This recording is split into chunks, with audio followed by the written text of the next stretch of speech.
I'm Percy Dovetonsils. On this date in 1833, England abolished slavery 32 years before we got around to it here. Apparently, we wanted to make sure it wasn't just a fad. It was on this date in 1889, the very first ship-to-shore wireless message was sent. It contained the message, "Can you check my house? I think I left the iron on." It was a simple one, just 2 sentences. Do you own a car? Did you know the manufacturer's warranty is about to expire?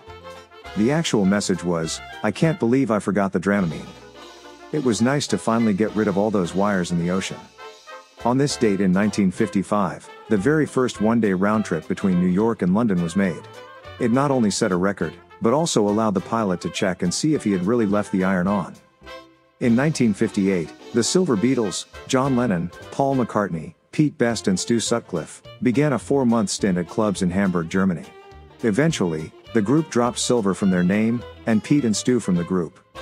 On this date in 1968 that Ringo Starr temporarily quit the Beatles over a disagreement. Which, of course, begs the question, I wonder why they settled. In 1979, Soviet dancer Alexander Godunov defected in New York. Godunov is Russian for "works for me." On this date in 1986, Sylvia Brett, 80 at the time, became the world's oldest parachute jumper. She said she needed to thank God, her family and the failing plane engine. Today is Buttered Corn Day, Hug Your Sweetheart Day, Cuban Sandwich Day, and National Sponge Cake Day. For the record, September arrives a week from Friday.